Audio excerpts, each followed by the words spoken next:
오늘은 2025년 어린이 주일 메시지로서 우리의 꿈, 우리의 보배를 위하여 라고 하는 제목으로 하나님의 말씀을 같이 나누겠습니다. 오늘은 어린이 주일이기 때문에 어린이에 관해서 말씀을 나누겠습니다. 그런데 이런 때 또 가슴이 아픈 분이 계실 수도 있습니다. 자녀가 없는 분들, 또 어떤 사유로 인해서 자녀를 먼저 떠나보내 분들에게는 오히려 좀 불편한 시간이 될 수도 있다 하는 생각이 듭니다.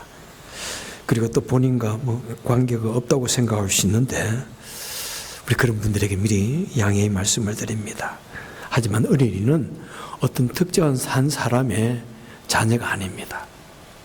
우리 모두의 아이이고 우리 모두의 자녀고 우리 모두가 공동으로 자녀를 잘 양육해야 할 책임입니다. 어린이는 우리의 꿈입니다. 우리의 미래입니다. 우리에게 있어서 가장 중요한 보화입니다. 그래서 어린아이를 함께 잘 키울 수 있길 바라고, 교회는 특별히 믿음의 가족 아닙니까? 그래서 지금 다른 방에서 공부하고 있는 우리 어린이들은 우리 공동의 자녀입니다. 한번 영상 볼까요? 당황한 코끼리들. 불안한 모습으로 주변을 서성이다가 나이 든 암컷 코끼리 3마리가 새끼 코끼리 2마리를 중심으로 모여듭니다.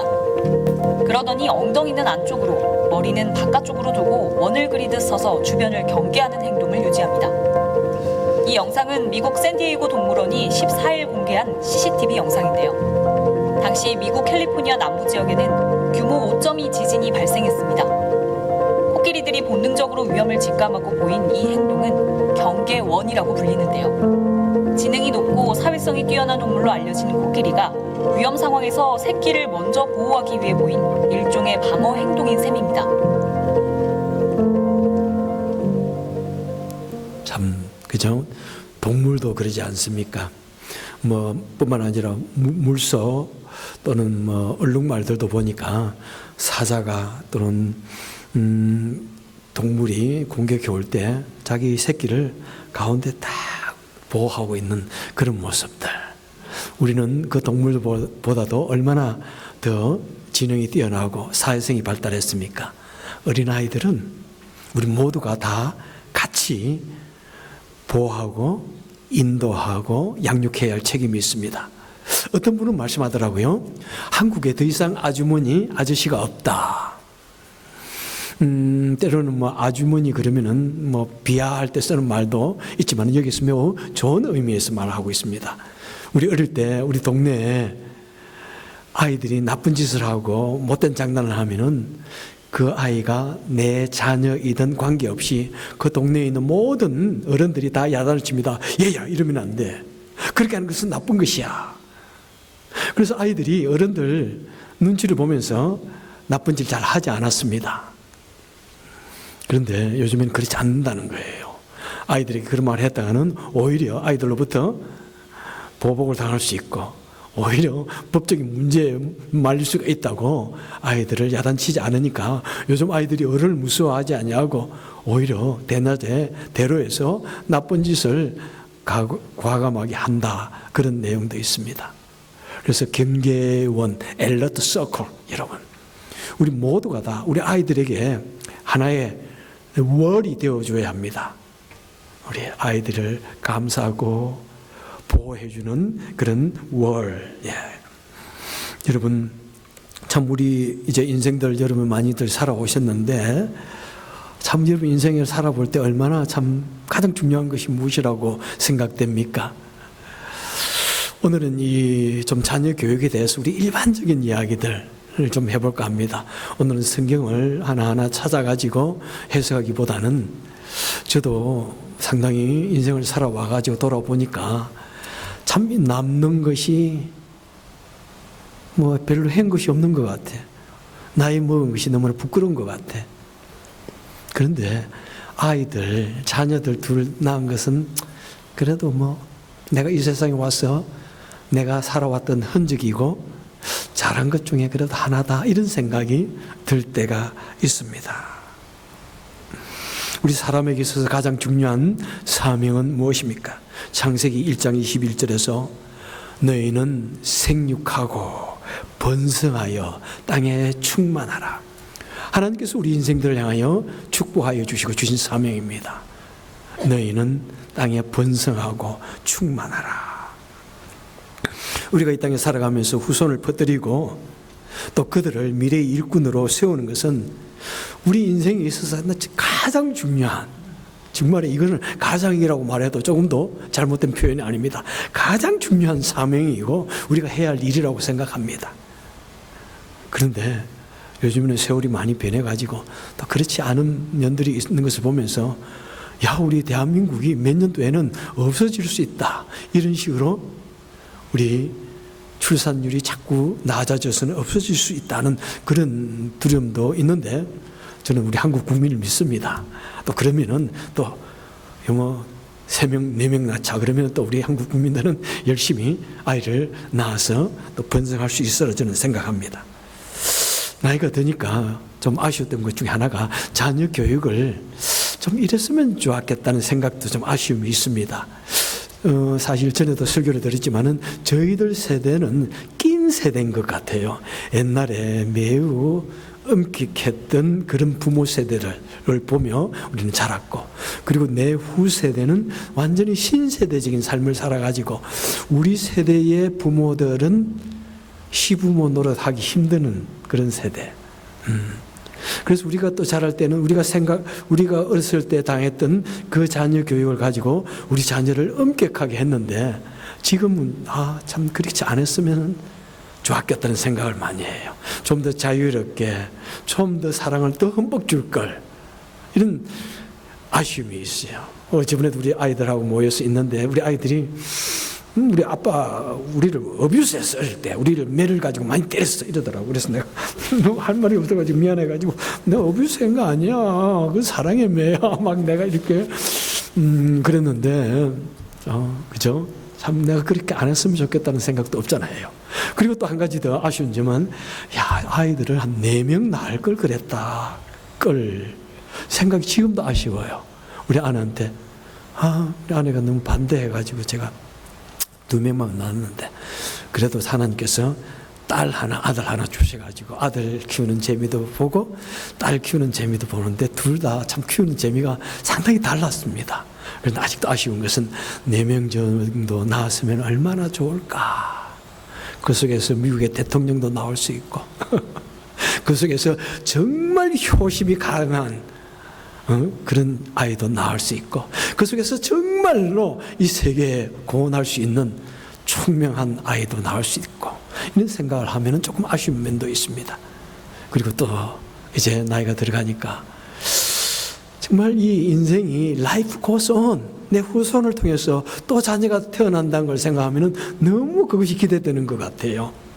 사실 저희들은 결혼하고 나서 아이들을 상당히 이따가 낳았거든요. 결혼하고 나서 한 7, 8년 넘어서 아이를 갖게 됐는데 더 됐나? 10년도 더 넘었던 것 같은데, 그런데 그래도 자녀를 그렇게 간절히 기다리지는 않았는데 요즘에는 우리 아이 둘이가 다 이제 작년까지 결혼을 했잖아요. 언제 아이들이 손주를 줄까? 언제 좋은 소식이 올까? 막 어떤 아이가 태어날까? 이런 아이가 태어날까? 막 굉장히 그게 기다려져요. 그래서 우리 교회 아이들도 보면은 정말 내 손주 같고 너무너무 이쁜 거예요. 그냥 너무너무 이쁜 거예요. 기다려집니다. 예. 자, 이 자녀 교육, 그래서 앞으로 나가 손주를 한번 이렇게 키워봐야지 이런 생각도 하는데 요즘에는 할아버지 할머니가 자녀 교육에 또 간섭하면 매우 싫어한다 그러더라고. 그래서 어쨌든 아쉬운 면이 있습니다.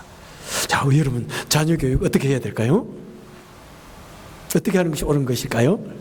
자녀 교육에는 왕도가 있다 없다, 바른 길이 없습니다.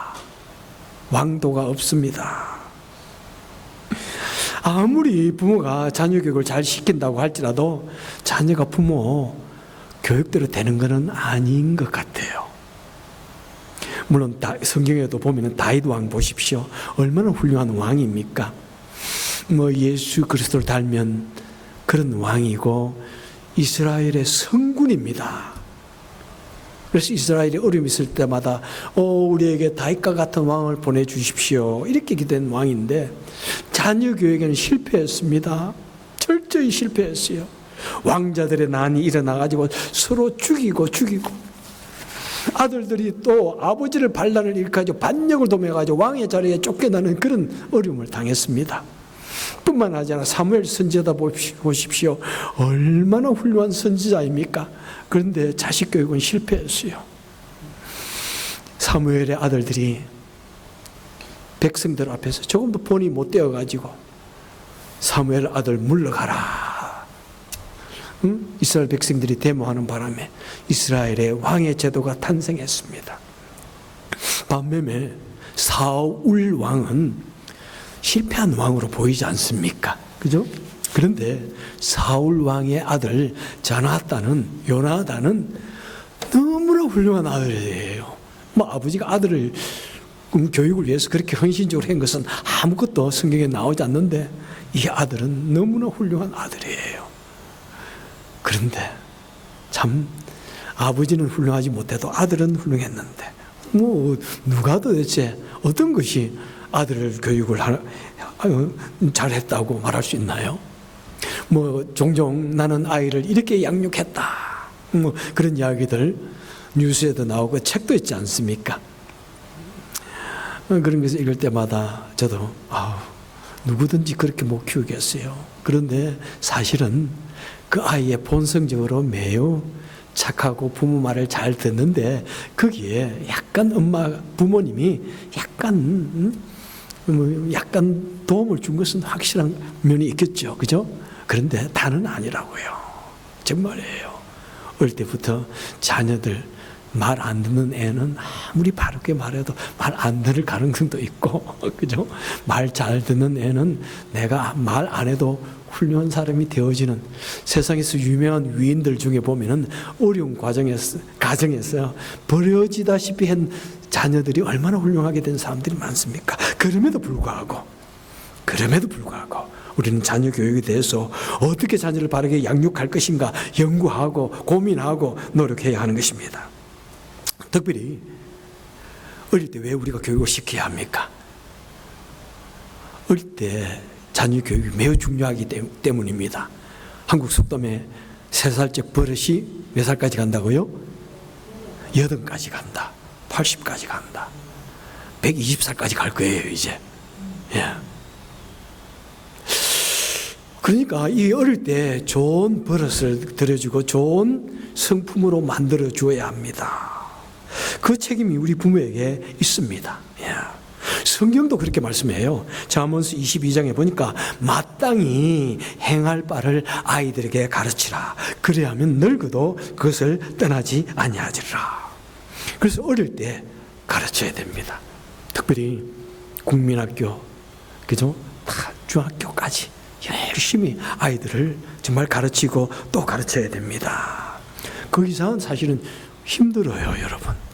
대학교 갔는데도 부모가 자꾸 가르치려고 하면은 어떻게 됩니까?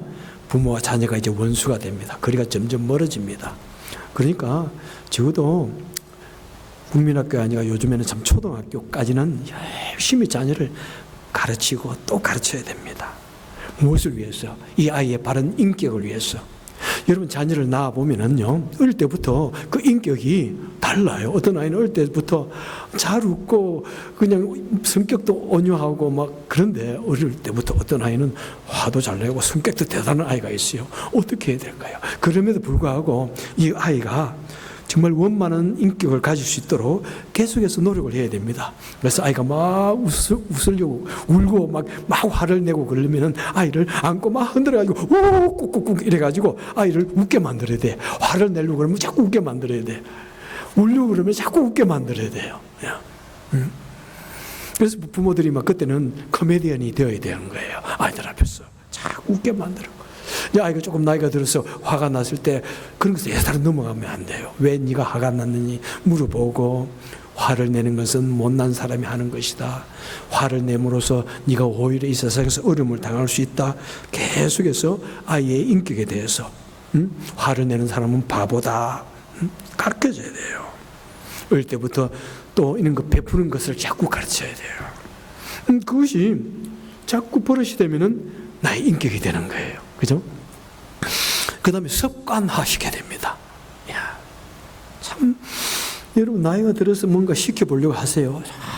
안 됩니다. 아무리 가르쳐도 안 돼요. 왜? 몸에 익지 않으면요, 인사 하나 하는 것도 힘들어요.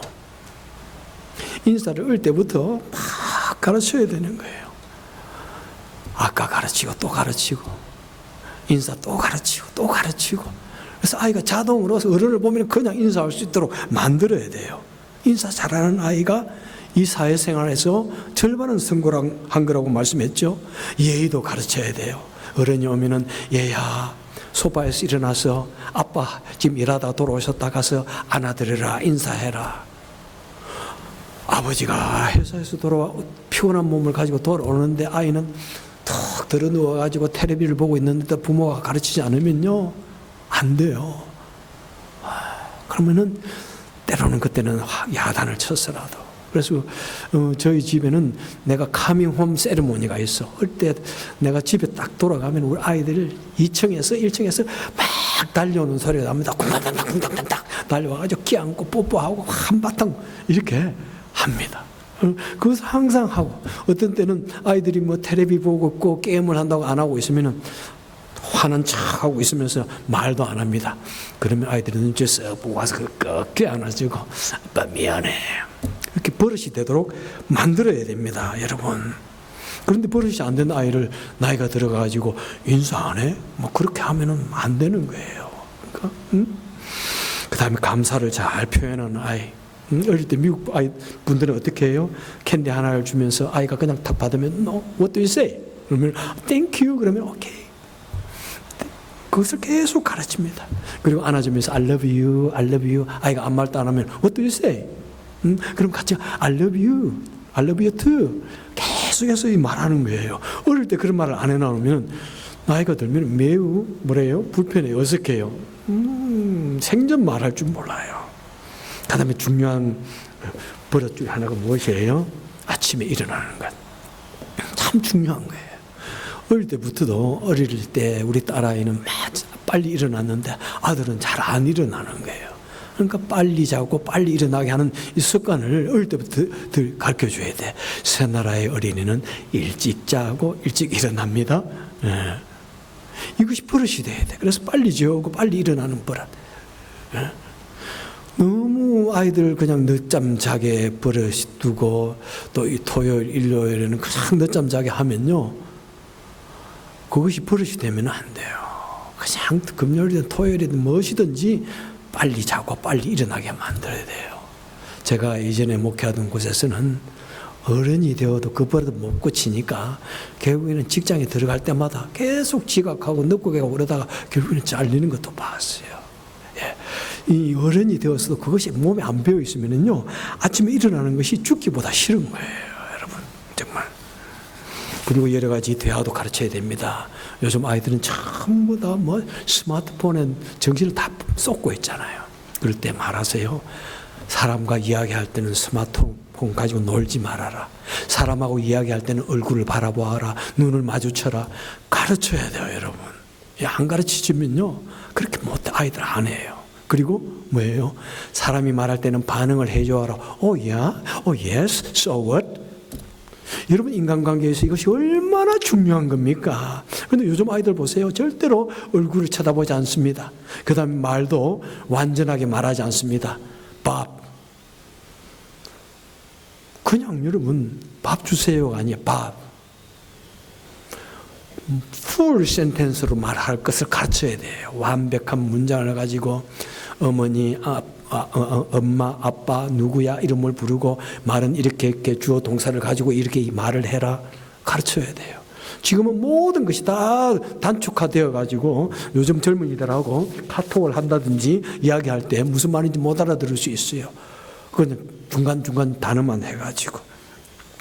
그래서 여러분, 이런 것을 어릴 때부터 자꾸 가르쳐야 됩니다.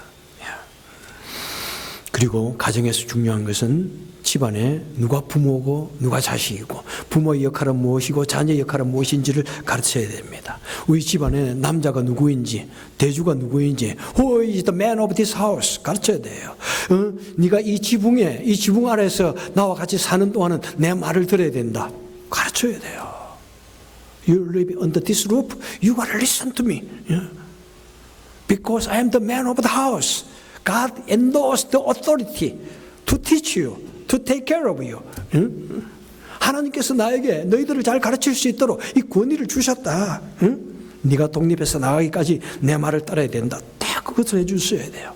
그래서 아이가 어릴 때부터 질서를 알고 존중하고 다른 사람을 존중할 수 있는 그런 아이를 만들어야 됩니다. 그래서 아이들 잡을 때, 아이들을 교육할 때 이 상과 벌의 원칙을 확실하게 해야 됩니다. 군대에서는요, 이런 말이 있답니다. 훌륭한 지도자는, 지휘자는 두 종류의 기를 부하들에게 주어라. 이 두 종류의 기. 첫째는 뭐예요? 군기를 줘야 돼. 군기를 잡아야 돼. 두 번째는요, 사기를 잡아야 돼. 사기를 줘야 돼. 그래야 이 군대 통솔이 잘 된다고, 그 다음에 전쟁에서 승리를 한다고 하고 있습니다. 군기. 가정의 군기도 필요해요. 그죠? 무엇입니까? 군기. 룰이 있습니다. 가정의 질서, 가정의 원칙. 어떤 커뮤니티나 어떤 단체에 질서가 있고 원칙이 있습니다. 그리고 훈련이 있어야 됩니다. 그것을 따르기 위해서 그냥 living free, 자유롭게 살아라. 그러다는 큰일 나는 겁니다. 그죠? 자, 이 군기 훈련을 할 때 특별히 체벌은 어떻게 해야 될까요? 군기를 잡아야 되니까 말을 안 들으면 체벌을 해야 되는데, 여러분 어떻게 해야 돼요? 요 체벌을 하는 것 손들어 보세요. 나는 체벌 해도 된다 생각하는 분 손들어 보세요. 아무도 없는 게, 체벌하면 안 된다고 생각하는 분 손들어 보세요. 이것도 아니고 저것도 아니고. 여러분 정말 자, 성경은 어떻게 말할까요? 자, 잠언서 23장에 보니까 아이를 훈계하라. 채찍으로 때릴지라도 죽지 아니하리라. 내가 그를 채찍으로 때리면은 그의 영혼을 수월에서 지옥에서 구원하리라. 채찍으로 때리라. 채찍, 여러분. 그 다음에 또 잠언서 29장에 보니까 채찍과 꾸지람이 지혜를 주거늘 임의로 행하게 버려둔 자식은 어미를 욕되게 하느니라. 임의로 한다는 것은 아이가 제 마음대로 그냥 가만히 버려두는 그 부모는 다음에 결국에는 내 부모를 욕되게 하는 것이다. 내가 스스로 내가 그 수치를 당하게 된다, 이 말입니다. 그래서요, 아이를 그러고 채찍으로 때리면 될까요? 채찍이라는 것은, 그럼 절대로 채찍으로 때리면 안 돼요, 미국에서.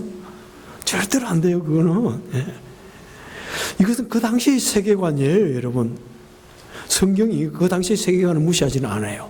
그 당시 일부 다처제 세계관 속에서 절대로 일부 다처제 하지 마라, 그런 말 없잖아요. 그 당시 세계관에서는 그냥 묵인하면서 일부 다처제를 했을 때 어떤 문제가 생기는지를 쭉 보여주면서 자꾸 이제 나중에는 한 남편의 한 아내를 이야기하게 되잖아요.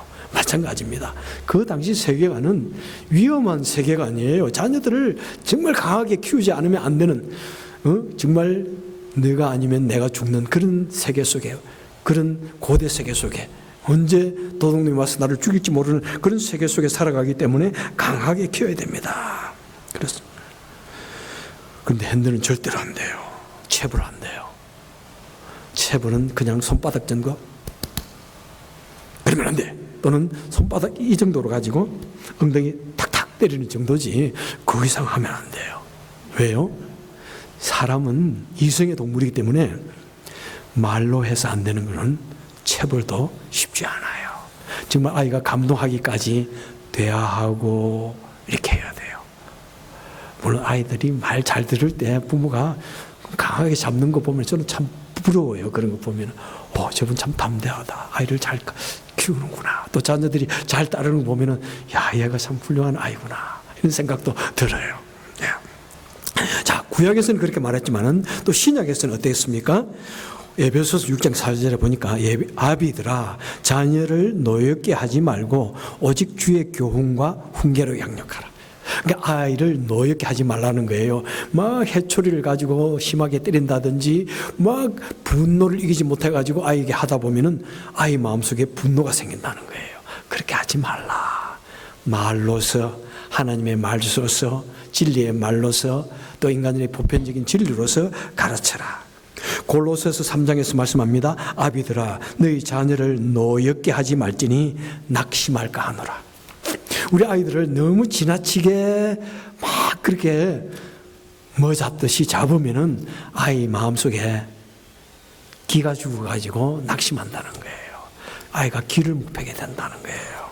낙심하지 않게 너무 심하게 아이를 징계하지는 말라 이렇게 말합니다.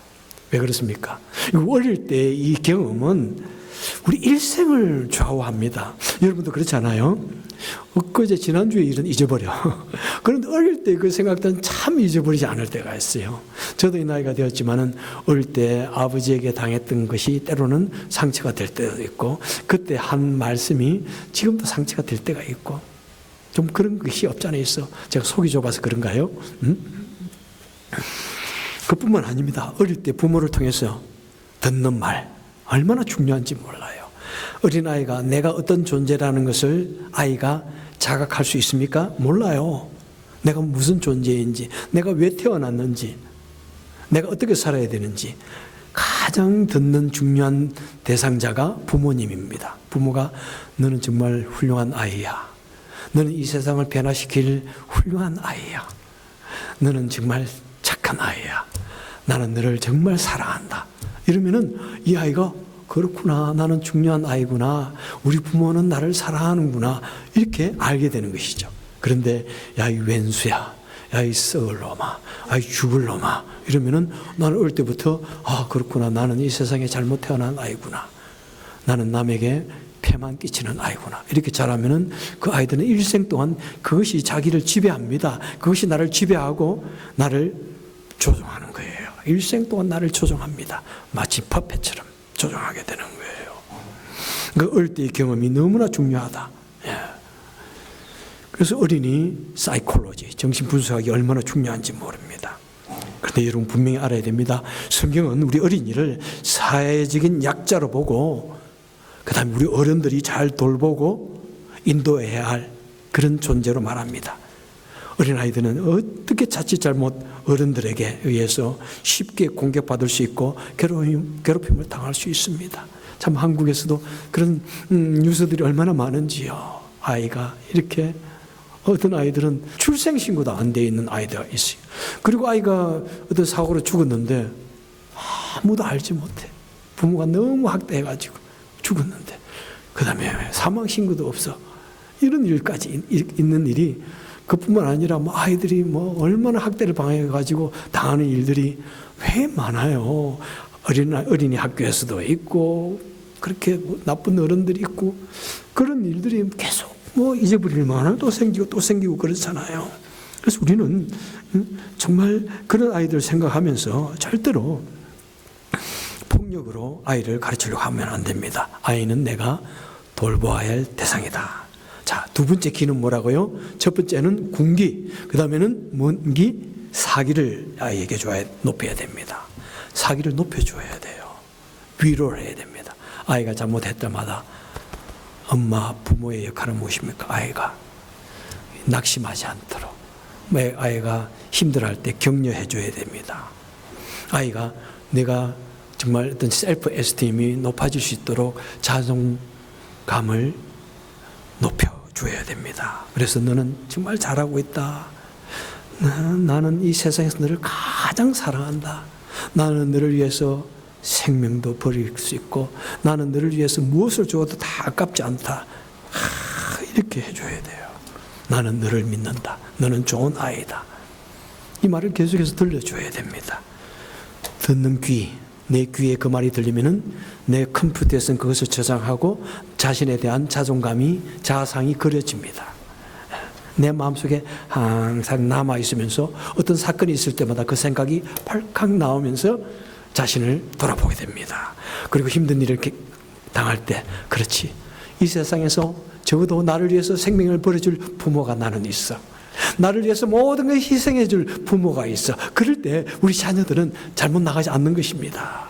그리고 어떤 정말 피치 못할 사고로 인해서 사연으로 인해서 돌아온 탕자처럼 먼 나라에 가서 어려움을 당할 때 내가 돌아갈 수 있는 그 집을 생각하게 되는 것입니다. 나에게는 돌아갈 곳이 있어. 그럴 때 그 아이는 잘못된 어떤 순간이 된다고 할지라도 돌아오게 되는 것입니다. 그런데 어떤 절망의 순간에 내가 돌아갈 것이 없고 내가 눈물을 흘릴 때 가슴에 품고 같이 울어줄 사람이 없다 싶을 때 그 아이는 절망하게 되는 것입니다. 그리고 심각하게 가슴 아픈 일도 있을 수가 있는 것입니다. 그런데 또 자칫 잘못해가지고 우리 아이를 보고 네가 최고다, 너무 우리 아이를 자기 중심, 자기만 아는 아이로 만드는 것이 또 되어서는 안 됩니다. 여러분, 너무 자존심을 높여주는 아이, 참 이것이 사실 양날의 검이에요. 칼 위를 긋는 것과 같아요.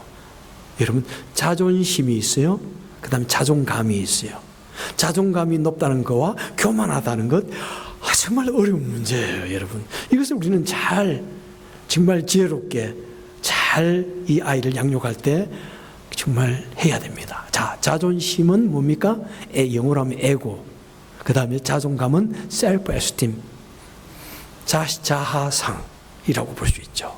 여러분, 어떤 아이들은 자존심이 너무 강해가지고 누가 한마디만 하면 화가 나가지고 도저히 참지 못합니다. 그 다음에 절대로 남에게 잘못했다 소리 하지 않습니다. 자존심이 너무 강해가지고. 자존심 강하면요, 인간관계에 힘들 수 있습니다. 다른 사람을 절대 용서하지 않습니다. 여러분, 인간관계라는 거 쉽지 않잖아요. 때로는 내가 잘못하기도 하고 내가 실수하기도 하고 또 상대방이 실수하기도 할 때 그것을 받아주고 내가 잘못했을 때 잘못했다고 말할 수 있을 때 인간관계가 풀어지고 화해가 되고 주위에 좋은 친구들이 있는 거예요. 자존심이 너무 세면은 절대로 화해하지 않습니다. 남을 용서하지 못합니다. 근데 자존감이 너무 낮으면 또 어떻게 돼요? 나는 항상 그냥 누군가의 눈치를 보게 되고 나는 별로 쓸모가 없는 것처럼 됩니다. 자존감을 높여줘야 됩니다. 너는 내가 세상에서 가장 사랑하는 아이야. 얼마나 중요한 것입니까? 너는 이 세상에 꼭 필요한 사람이야. 그래서 자존심을 부드럽게 만들고 풍성하게 만들고 온연품성으로 만들어 가야 되는 것이고, 그 다음에 또 자존심을 주어가지고 자존감을 또 높여가지고 우리가 비록 미국 땅에 살지만은 얼굴은 비록 미국 사람과 다르지만은 코리안의 자존감을 심어주고, 그 다음에 우리 부모의 자식이라는 게 내 부모의 이 가정의 자존감을 심어주고, 그죠? 무엇보다도 그리스도인 신앙인의 자존감을 심어줄 때 외국에 나와서 몸을 조심하는 거예요. 내가 코리안 아메리칸인데 조심해야지. 내가 자칫 잘못하면 우리 한국인의 명예를 더럽히니까, 내가 자칫 잘못하면 우리 부모의 명예를 더럽히니까, 내가 자칫 잘못하면 그리스도의 명예를 더럽히니까 내가 바르게 살아야지. 그런 자존감을 심어줘야 하는 것입니다. 저는 자녀를 키울 때 정말 이 세 가지를 정말 귀에 못이 박힐 정도까지 했다고 저는 생각해요. 나이가 들었어도 내가 너희들에게 말한 것 몇 가지 말했는데 기억하냐고 그랬더니 또 잘 대답도 안 하더라고요. 그런데 하여튼 저는 어릴 때 이 세 가지를 했어요. 첫째는 정직하라. 네가 아무리 훌륭한 사람이 되어도 다른 사람들 앞에서 내가 거짓말하고 너의 잘못한 것을 무마하기 위해서 핑계를 대고 이러면은 사람들은 안다. 그냥 정직하라. 잘못한 건 잘못했다 그러고 진실해라. 그래서 사람에게 신뢰를 잃으면 안 된다. 너는 끝이다. 아무리 사회적으로 성공을 해도 신뢰를 잃으면 끝이다. 정직하라. 이것을 계속 말했고요. 두 번째는 너는 베푸는 사람이 되어라. 베푸는 사람이 되어라. 네가 가지고 있는 것이 무엇이든지 그걸 항상 주위를 향하여 나누어 주어라. 나누어 줘라. 네가 먹을 음식을 많이 있으면 항상 먹을래? 하고 다른 친구에게 먼저 말하고 나누어 주어라. 그래서 때로는 학교에 갈 때 아이들에게 캔디를 싸주고 아내가 맛있는 거 싸가지고 학교에 보낸 적이 있어요. 몇 분 그러니까 학교 선생님이 전화가 왔어요. 학교 아이에게, 우리 케니스 아들에게 음식을 싸 보내지 마세요. 그래. 왜요? 그러니까는 다른 아이들이 그걸 먹고 문제가 생길 수 있습니다. 땅콩 알러지 있는 아이들도 많고 밀가루 알러지가 있는데 그거 먹고 큰일 날 수 있습니다. 싸 보내지 마세요. 또 그렇구나. 네가 아무리 훌륭하고 아무리 네가 사회적으로 성공을 해도 다른 사람에게 네가 인색한 사람, 베풀지 않는 인색한 사람으로 되면은 너는 그들의 참된 존경을 받지 못한다. 네가 만약 다른 친구가 달라고 그러면 무조건 주어라. 내가 사줄 테니까. 얼마나 말을 많이 했는지 몰라. 세 번째로는 너는 인사 잘하는 사람이 되어라. 인사 잘하는 사람이 되어라. 교회 와가지고 우리 아이가 어른을 만날 때 인사를 하는 거 항상 겪는 줄로 이렇게 봅니다. 보면은 인사를 하기도 하고 어떤 때는 그냥 탁 지나가요. 그러면은 아들아 왜 인사 안 했어? 안 했나? 미안해요. 그 다음에 또 그냥 항상 교회 갈 때마다 이야기하는 거예요. 오늘 어른들 만나면은 인사해, 똑바로 해, 안녕하세요 집사님 안녕하세요. 꼭 그분의 이름을 붙여서 이야기해 이렇게 말합니다. 그런데 어떤 때는 인사를 안 해. 너 아까 화장실에 갈 때 인사 안 했잖아. 그러면 아침에 했어 그래. 그러면은 아니야 만날 때마다 어른들 뵐 때마다 인사해. 그러니까 아이들이 막 뵐 때마다 인사하는 거예요. 뵐 때마다. 참, 어른들 또 그런 거 얼마나 좋아하는지 몰라. 목사님 아이들이 너무 인사 잘해요. 물론 그런다고 해서 이 아이들이 그대로 자라주는 건 아니더라고요. 그럼에도 불구하고 아이들이 그런 모습들 속에서 그래도 참 이 아이들이 내 자녀가 된 것이 얼마나 감사하다 하는 생각을 할 때가 있습니다. 그리고 어릴 때 이런 또 그죠? 어릴 때 버릇이라는 것이 참 중요하고 하니까 어릴 때 반드시 가르쳐야 할 것이 아무리 바빠도 그죠? 운동 같은 것도 어릴 때 가르쳐야 돼요. 어릴 때부터 좀 땀나는 운동을 가르쳐야 아이들이 나쁜 생각 잘 안 해요. 아이들이 심심하고 할 일이 없으니까 이 스마트폰이나 게임 가지고 하루 종일 그래. 여러분 스마트폰 게임이 도파민 중독이 얼마나 무서운 건지 아세요? 여러분 그 중독이나 마약 중독이나 비슷해요. 여러분 아이들 게임이나 이런 데 중독되지 않도록 하기 위해서는 운동을 시켜야 돼요.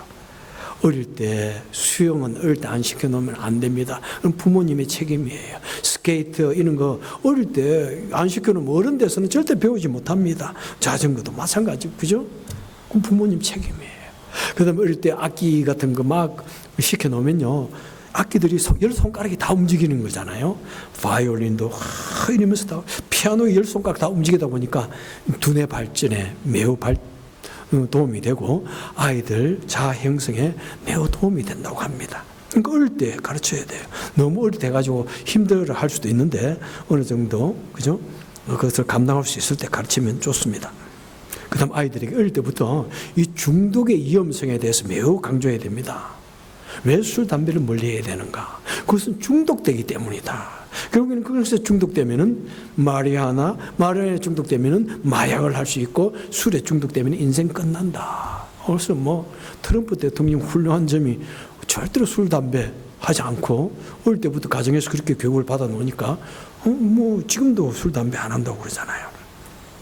그리고 스마트폰이나 이 게임 중독되지 않게 해야 됩니다. 그리고 아이들에게 항상 우선순위가 무엇인지를 가르쳐야 됩니다. 학교에서 딱 돌아오면 잠시 쉬고 간식 먹은 후에 오늘 숙제가 무엇이든지 항상 그것부터 해라. 오늘 네가 해야 할 것이 무엇인지 숙제를 먼저 맞춰라. 미국에서는 숙제가 얼마나 중요한지 몰라. 참 미국에서는 숙제가 참 중요해요. 그죠? 그 다음에 네 자신의 발전을 위해서 이런 것 해야 된다. 그것부터 해라. 그래서 밖에 나가서 운동을 하고 피아노 치고 그 다음에 네가 게임 하루에 30분 해라. 1시간 해라. 이렇게 딱 정해주는 거예요. 여러분. 그래서 상벌이 딱 여러분 이것이 되지 않으면은 아이들이 그냥 자신의 시간을 관리할 줄 못하고 자신을 훈련시키지 못하면은 더 나이가 들어서 절대로 안 돼요. 고등학교 정도 가면은 벌써 부모하고 이 기싸움에서 부모가 집니다. 안 돼요. 부모의 자녀들이 이기지 어디 부모가 어떻게 자녀를 이깁니까? 어릴 때 나무가 부드러울 때 이렇게 잡아주면은 그 나무가 아름답게 자랄 수 있지 않습니까? 그죠? 예? 근데 굳어버리면은 또 꺾으면 그냥 이렇게 내가 원하는 대로 비틀다가는 꺾어지는 거예요. 그냥 부셔지는 거예요. 자, 그렇게 함에도 불구하고 말을 안 듣는 아이들이 있을 수 있습니다. 그죠? 자, 그럴 때 우리는 어떻게 해야 될까요? 먼저 아이의 행동을 이해하도록 노력해야 됩니다. 이 아이가 왜 이런 행동을 할까? 여러분 그것 모르고 무조건 하지 마라고 그러면 안 돼요. 이 아이도 어릴 때부터 부모를 보면서 또 자녀와 다른 형제지간에 자신을 대우하는 것을 보면서 아이도 생각이 있거든요. 그러니까 내가 왜 그러는지를 대화를 해야 됩니다. 야, 왜 그러니? 왜 말을 안 듣니? 왜 화를 그렇게 내니? 응? 그것을 깊이 있게 강압적으로 물어보면 절대로 마음을 안 엽니다. 깊이 있게 하나 물어보면 말을 하기 시작하면은 그 다음에는 왜? 항상 말했죠. 그 다음에는 어떻게 됐어? 왜 그렇게 됐어? 이 말이 굉장히 중요해요. 오픈 퀘스천을 해야 돼요. 너 숙제 했어 안 했어? 네. 이거는 closed question이야. Yes, no는 closed question이고 open question은 뭐냐면 why? 너 왜 그랬니? 이렇게 물어봐야 돼. Why? 응? 그럼 그 행동에 대한 그 원인을 물어보고 그 다음에는 혹시 문제가 있더라도 먼저 아이가 한 말에 대해서 공감해 줘야 됩니다. 아이고 그랬구나. 때로는 아이가 다른 사람 때문에 그러면은 약간 공감해 줘야 돼요. 때로는 그럴 때는 다른 사람 좀 이렇게 나쁜 말을 하게 될 수도 있겠지만은 약간 공감해 줘야 됩니다. 아니야, 네가 무조건 잘못했어. 그러면 아이는 입을 열지 않아요. 그러면 그렇구나, 왜 그랬을까? 아이 말에 공감해 줍니다. 동조해 줍니다. 그런데 이렇게 해가지고 이제 아이들을 또 바르게 또 이야기를 해야 되죠. 그래서 이 상벌, 채찍과 당근을 반드시 어릴 때부터 이 아이에게 줘야 됩니다. 아이들에게 반드시 말해야 됩니다. 미국 영화 보면 항상 그런 말이 많이 나오잖아요. 네가 한 일에 대해서는 반드시 네가 책임을 져야 한다. 결과가 따른다. Following the consequence. 그 결과가 반드시 따른다. 그걸 알아야 돼요. 네 인생은 네가 책임졌다. 내 인생이다. 너의 인생이다. 내가 지금 너를 데리고 키우고 있지만은 내 인생 절대로 아니다. 네가 한 모든 일에는 어떤 결과가 따른다. 좋은 일을 했으면 좋은 결과가 따라오고 나쁜 일을 하면 그에 따른 나쁜 결과가 오게 된다. 너의 책임이다. Your responsibility. 그리고 그 벌을 줄 때는 어떻게 합니까? 미국에서는 그라운드를 합니다. 금요일 토요일 밤에 친구들하고 놀지 못해. 절대로 못해. 그라운드. 2 days. 1 month. 그렇게 생각을 하게 되는 거예요. 그 다음에 밴드 시킵니다. 절대로 더 이상 스마트폰 못해. 금지. 게임 못해. 금지. 그게 가장 힘든 거예요. 그 다음에 용돈 금지. 그래도 미국에서 가만히 보면은 다른 어른들 말을 안 들어도 부모의 말은 좀 들어요. 내가 가만히 경험을 해보니까. 왜 그럴까? 이 밴드 때문에 그래. 금지시키거든요. 용돈 안 주거든요. 말 안 들으면은. 그리고 반드시 상을 줄 때는 꼭 잘했다. 밖에 나서 음식을 먹을 때, 외식을 할 때 네가 이번에 참 말을 잘 들어가지고 우리 밥 먹는 거야. 외식하는 거야. 네가 이번에 너무 잘했기 때문에 내가 너에게 이 상으로 이거 사주는 거야. 이렇게 항상 아이 모든 그 결과 속에서. 그리고 아이에게도 이 집안일도 시키면서 그에 대한 값으로 잔디를 깎고 눈을 치우면은 그것을 주면서 인생의 삶에 그것을 하나하나 배우게 하는 것입니다. 여러분, 그리고 기억하십시오. 아이들이 조금씩 자라면서 반항을 합니다. 그 너무 무조건 나쁘게 볼 것 아니에요. 자아가 발전하고 있다는 증거예요. 그래서 반항을 하고 노라고 할 때 왜 그런지를 충분히 이해를 시키고 이해가 되고 아이에게 이런 방법을 제시해야지 무조건 내 말을 따라. 더 이상 그렇게 해서는 안 돼요. 항상 서로 대화를 해야 됩니다. 그리고 분명히 알아야 됩니다. 자녀는 나의 소유가 아니에요. 하나님께서 우리에게 잠시 맡겨주시고 양육시키라고 주신 하나님의 선물이고 우리 집의 손님이에요. 그래서 우리는 정말 그 어른들처럼 우리 아이를 잘 보호하고 양육해야 할 책임이 있습니다. 오늘 본문에 보니까 여러분, 내 자녀에게 부지런히 가르치며 집에 앉았을 때든지 길에 같이 갈 때든지 누워 있을 때든지 일어날 때든지 하나님의 말씀을 가르쳐라. 여러분, 그냥 한두 번 가르쳐가지고 절대로 안 된다는 것입니다. 아까 말한 너는 이런 삶을 살아라, 정직해라, 인사 잘해라. 한 번쯤 교회 올 때만 목사님 보고 왜 인사 안 해? 그렇게 해서는 안 되는 거예요. 오히려 목사님 앞에서 그렇게 야단을 치면 이 아이는 어떻게 합니까? 나를 야단맞게 한 원인은 목사님이구나. 나 목사님 싫어해. 제발 제 앞에서 아이들 혼내지 마세요. 참 좋은 방법은요, 교회 올 때 말하는 게 좋아요. 올 때 오늘 어른들 뵈면 인사해라. 그리고 갈 때 내가 앉아보니까 인사 안 하더라. 항상 시간이 지나가면 안 돼요, 여러분. 다 잊어버리고 나서 말하면 안 돼요. 그러니까 가기 전에 가기 후, 딱 직후에 이렇게 말해야 됩니다. 그러니까 언제든지 앉았을 때든지 일어날 때든지, 그리고 무엇보다도 우리는 하나님의 말씀을 가르쳐야 된다. 어릴 때 그 마음속에 신앙을 넣어줘야 돼요. 어릴 때 그 마음속에 영원한 나라에 대한 가치관을 심어줘야 돼요. 이 땅이 우리의 삶이 아니라 영원한 나라에 살아가는 이 가치관을 가진 사람은 여러분 다른 삶을 살 수밖에 없는 것입니다. 역사의 눈이라는 것이 얼마나 중요한 것입니까? 역사관이 없으면은 여러분 마음껏 살잖아요. 그냥 인생 그냥 왔다가 그냥 내 마음대로 살다 가지. 아니다. 역사가 우리를 판단한다. 그 역사의 가장 궁극적인 역사관은 영원한 나라에 대한 가치관입니다. 우리 교회의 교육 목표는 무엇입니까? 두 가지. 하나는 루츠 앤 윙입니다. 하나는 뿌리. 그렇습니다. 우리가 이 세상에 태어난 내가 어디에서 왔느냐, 이 뿌리를 가르쳐야 됩니다. 너는 나의 부모의 자식이다. 우리 집안의 이 자식은 이렇게 자존감을 가지고 긍지 있게 바른 삶을 사는 사람이다. 이것이 우리 집안의 밸류다. 남을 항상 돌보고 사랑하고 하는 것, 이거 우리 집안 사람이다.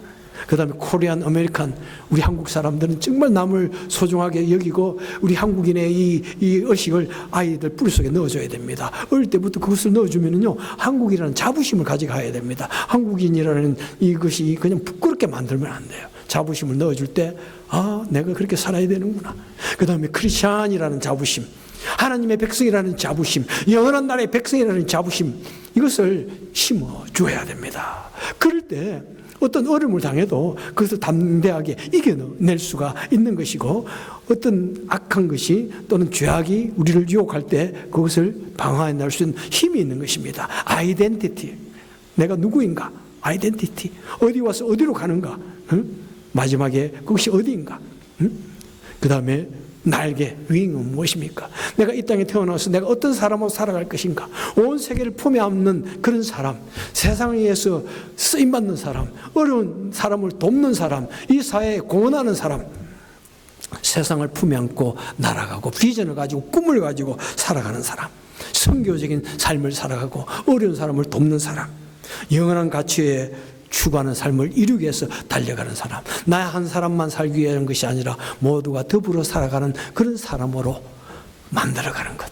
그리고 무엇보다도 정말 하나님 안에서 하나님의 자녀로, 하나님의 자녀답게 하나님께서 우리에게 주신 그 사명을 유료하게 살아가는 그런 자녀로 만들 수 있고, 그래서 정말 부모의 자랑이 되고 기쁨이 되는 모든 자녀들 되시기를 주님의 이름으로 축원합니다.